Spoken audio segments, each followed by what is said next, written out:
एक अनोखा व्यक्तित्व जिसके लिए शब्द ही निशब्द हो जाते हैं। ऐसा विराट वटवृक्ष जिसके साए तले घोर विरोधी भी संज्ञा शून्यता की अवस्था में चले जाते हैं। समझ गए होंगे आप।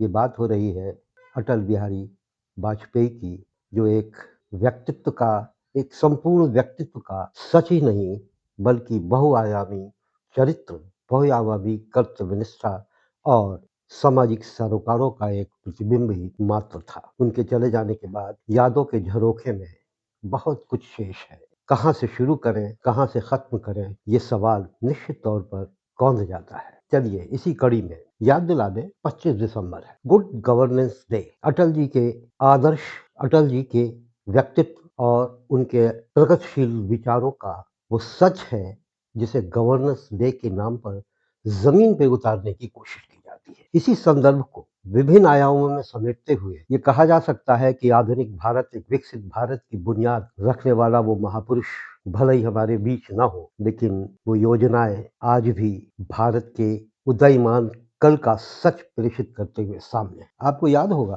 कि अटल जी ने अपने समय में स्वर्णिम चतुर्भुज योजना की शुरुआत की थी। देश के 4 महानगरों को जोड़ने मकसद था। औद्योगिकरण के रास्ते को अवरोध विहीन करना, समग्रता के साथ विकास की एक ऐसी परिकल्पना को जमीन पे उतारना था जिसके तहत भारत आने वाले कल में एक नए रूप में विश्व पटल पर अपना स्थान बना सके। योजनाएं तो बहुत है। आप अगर ब्यौरेवार उसका जिक्र करना की कोशिश करें तो समय कम पड़ जाएगा, लेकिन मोटे तौर पे कह सकते हैं कि स्वर्णिम चतुर्भुज योजना के साथ उदारीकरण का, विनिवेश का वो दौर भारत में शुरू उस वक्त किया गया जब निवेश करने को कोई तैयार नहीं था। ये बात दीगर है कि इसकी शुरुआत नरसिम्हा राव के जमाने में बुनियाद पड़ चुकी थी और शुरुआत हो चुकी थी, लेकिन उसकी गति नहीं मिल पा रही। उसके गति को और नए रूप में, स्थायी रूप में भारत के सुदूर इलाकों तक पहुंचाना ही अटल जी की योजना, अटल जी की सोच का सच था। अब इस संदर्भ को पार्टी लाइन से अलग रखें, व्यक्तित्व के रूप में, व्यक्ति के रूप में अगर हम देखें तो क्या था? संचार तकनीक क्या थी? आज हर हाथ में आप मोबाइल देख रहे हैं। कभी बीएसएनएल का एक छत्र राज था और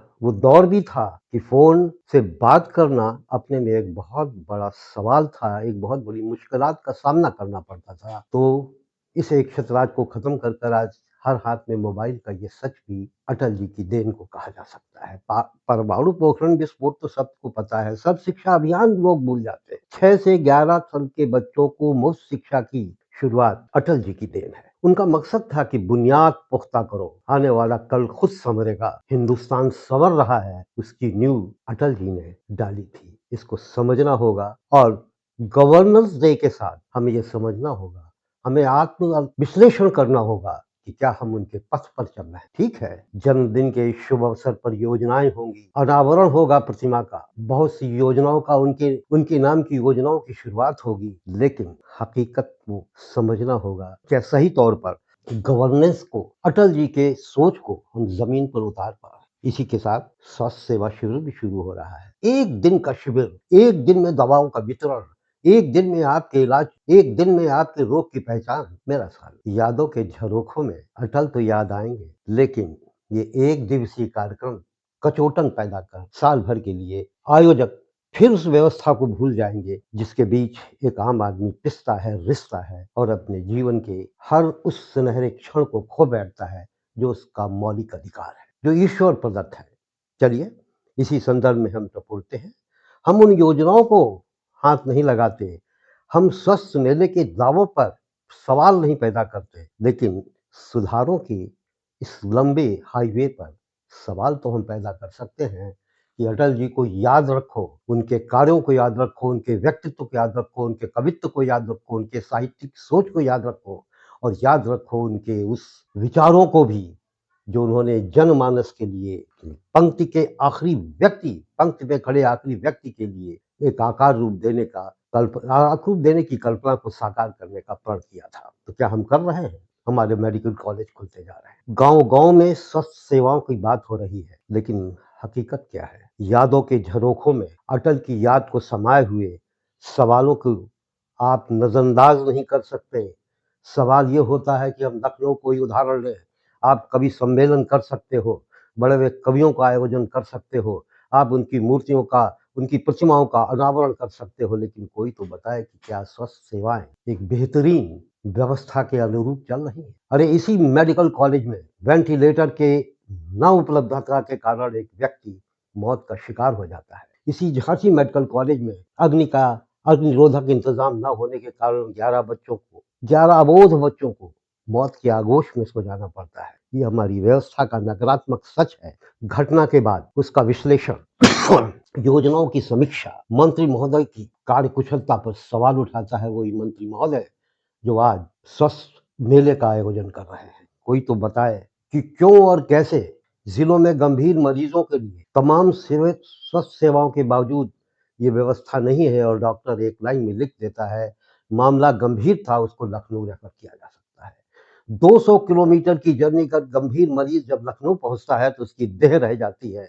आत्मा निकल चुकी होती, बिलखते परिवार और चीत्कार की वो आवाज ही सिर्फ शेष रह जाती है। कभी इस पर भी तो सोचो। अटल के लिए तुम पलक वावड़े बिछाओ क्योंकि वो महान कृतित्व व्यक्तित्व का एक सत्य था, लेकिन गवर्नर से तो याद रखो कि आग लगने के बाद, झांसी मेडिकल की घटना के बाद क्यों और कैसे कहा गया कि जितने भी प्राथमिक स्वास्थ्य केंद्र हैं या अन्य सामुदायिक केंद्र हैं वहां पर अग्निशमन की व्यवस्था की जाए, इससे पहले क्यों नहीं। ये सवाल छोटा सा नहीं है, ये सवाल अपने में एक व्यवस्था की नाकामियों का सच है। तो अटल जी की याद मौत के सौदागरों से निपटने में नाकाम क्यों हो, ये गुड गवर्नेंस के तहत ही एक सवाल पैदा होता है। क्यों हम मातम पुरसी करते हैं, क्यों 1 रुपए का पर्चा, 1 रुपए का सरकारी पर्चा, हर अस्पताल में संपूर्ण इलाज, संपूर्ण व्यवस्था का की गारंटी होती है, और वही 1 रुपए का पर्चा मौत के पैगाम लेकर सामने आता है। कभी इस सवाल पर गौर किया है? बहुत गंभीर मसला है।